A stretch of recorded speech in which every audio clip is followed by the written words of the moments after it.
Welcome, gentle listener. I am Voldemort, your faithful servant, and I wish to introduce you to the factions, forces, and formations of the Warhammer 40k universe, the grim darkness of the far future, where there is no time for peace, there is only time for war. And today, we shall be taking another look at the new Successor chapters, and one that comes from a previously barren line again. For the Salamanders, like the Space Wolves, did not have any progeny, and never had fellow chapters taken from their line. Odd, but true. Of course, I can only be speaking of the Dark Krakens. Now this will be a straight reading, and definitely qualifies as a mere biscuit of lore. But I need to have a few of these going so I can keep the channel afloat, and permit me time to make more sumptuous and lavish entries. I'm working on quite a few projects, so these biscuits will be recurrent until I have finished these larger pieces. They take a lot of time to put together, so I hope you will forgive me the wait. I really do work as fast as I can. So, while we are doing successes, hit the comments section and put down your suggestion for the next few, and I shall choose them by popularity. But as with before, no Badab War chapters. They are not for biscuits, but banquets. I hope you will agree. And so, for the very basics, let us lean on existing wisdom. To quote, the Dark Krakens. The Dark Krakens are a loyalist Space Marine chapter and a successor of the Salamanders. It is a chapter composed wholly of Primaris Space Marines and was raised during the Ultima founding by Archmagos Dominus Belisarius Core. Most of the chapter's more experienced Primaris Marines were originally part of the glacial forces that fought through the early years of the Indomitus Crusade. Chapter History. The Salamanders were kept largely unaware of what new successor chapters were created from their gene seed by Belisarius Core, and once they learned of their existence, they were always quick to dispatch a chaplain to the new chapter to teach them the ways of the Prometheum cult. The Dark Kraken's oceanic and ninth base homeworld of Noctis only boasts one landmass capable of supporting a fortress monastery.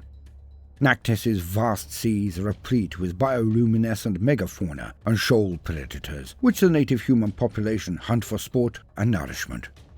Echoing this culture of Noctis, in battle, the Dark Krakens seek out the largest foes, whether that be in terms of physical size or sheer numbers. The Cordon Impenetra. With the savage conflict known as the Octarius War between the Tyranids and the Orcs of the Orc Empire of Octarius spilling over into the Primaris subsector in the era Indomitus, Space Marine chapters had raced to the region's aid. Among these were the Dark Krakens. A powerful assemblage of these transhuman warriors fought to defend the Bayen's hollow system against the Tyranid swarms. The Primaris subsector borders the Octarian Empire, orc-held space that has been fought over by greenskins and Tyranids for many standard years. A part of the so-called Cordon Impenetra, established by Inquisitor Nashir Sahanson to protect the rest of the Imperium from that deadly fight between the two alien species. The Primaris subsector was in the midst of preparing for Xeno invasion when attacks came without warning. Now the Xenos had finally arrived, and they had to be halted lest they break out of the Cordon Impenetra and push into the Imperial star systems beyond. By luring a tendril of High Fleet Leviathan into the Orcs' Octarian Empire during the Third Tyrannic War, former Inquisitor Fidus Cryptman sought to have the two Xenos hordes destroy one another. However, his plan backfired. The Tyranids were fed with incalculable quantities of biomass and genetically adapted to countless kinds of new and different threats, becoming even stronger. The huge scale of the conflict, which claimed millions of Orc and Tyranid lives each solar day, drew in ramshackle greenskin fleets from light years around, and the Orcs themselves grew bigger on a diet of endless combat. Many Imperial observers believed that it was only a matter of time until the roiling conflict spilled out into the neighboring Imperial star systems and inflicted untold damage. One of these was Inquisitor Nashir Sahanson, who devised what he called the Cordon Impenetra. Drawing a sphere around the outer reaches of the space fought over by the Orcs and Tyranids, He declared almost every Imperial world within the zone of demarcation lost, and he pushed hard for every subsector bordering the boundary to fortify itself and be reinforced. Many worlds in the region joined the Cordon Impenetra, which both serves as a man-made boundary and was the name given to a defensive organization made up of worlds along the border. As the worlds of the Cordon were reinforced, efforts were made by Imperial troops to destabilize the warring Xenos forces to ensure that neither concentrated their strength sufficiently to break through the Cordon. Ultimately, these actions proved to be in vain. When the Punkalis subsector was attacked, every invaded star system called for aid, and multiple forces responded. Deathwatch from the Eye of Octos Watch Fortress and Primaris Marine Warriors of the Wolf Spear chapter were among the first to arrive. They were followed by a larger strike force of warriors from the Dark Krakens chapter under the command of Chapter Master Mezonki Reo. Reo dispatched his warriors to all 3 planets in the Bayen's Hollow system, tasking Captain Krigeni Lucior and the 5th Company with fighting the Tyranids on the unusually named Death Planet of Bayen. This frozen death world was the furthest planet in its system from its star. After arriving in Death of Bayen's orbit, Captain Lucior swiftly partook in a council of war with other Imperial commanders. It included battle leader Rakmael Bluewolf of the Wolf Spear, Watchmaster Akrep Z of the Eye of Octos Deathwatch, and Lord General Militant Arneld Highfast, commander of the Astra Militarum troops stationed on the planet. Before the Dark Krakens arrived, much had happened, and much had gone wrong. The Wolf Spear had slaughtered a huge horde of Tyranids by causing an avalanche that drove all the creatures that survived into the world's Mirror Sea. However, the resultant tsunami destroyed the access point for the Prometheum rings on the sea's bed. On the frozen Great Lakes of Peldathusa, thousands of locals had driven swarms of Tyranids onto the weakest point of the ice, sending countless Tyranids into the freezing water. Despite the apparent victory, many Tyranids survived the extreme temperatures, bursting out of the lakes and devouring the people who had orchestrated the trap. More mysteriously, troops from the Death of Bayen's tracker planetary defense militia had observed Tyranid stalking packs of the native Urson wolves in the Herdalo forests north of the world's equatorial permafrost. The wolves were highly intelligent, pack-hunting alpha predators with instinctive knowledge of the local terrain and where human settlements lay. Their genetic material would be of great value to the Hive Fleet. Leaving 5 squads with his ships, under the command of Chaplain Tallinn and Codicia Eco, Lucior deployed the rest of his forces to the surface. His intention was to engage the Tyranids in the Herdalo forest, drive them from the area, and therefore stop them from consuming the Urson wolves. Though it was an unorthodox mission for them to protect wild beasts, if the Tyranids wanted something, Lucior was determined they would not be successful. Success would also mean pushing the Xenos away from the world's methane pumps and relays. When additional reports warned of Tyranid monsters attacking the now isolated Prometheum extraction rigs beneath the Mirrored Sea, Lucior ordered Lexicanum Uari and Techmarine Erion to aid in securing them. Deathwatch kill teams deployed alongside them. Akrep Z of the Deathwatch declared that he would aid the Dark Krakens personally in the forests, alongside several of his own kill teams. Lord General Militant Highfast also approved of the plan, committing dozens of Astra Militarum regiments to sweeping the forest clear, while planetary defense militia regiments increased their patrols around the permafrost's industrial areas. The Imperial forces fighting in the forests faced harsh challenges from the outset. They had to scale treacherous cliff faces and wade through towering snowdrifts, all while at the mercy of the bitter cold. Soldiers plunged through broken ice into freezing pools, or struck by heavy branches as they broke and fell beneath the weight of accumulated snow. This all meant little to the Dark Krakens.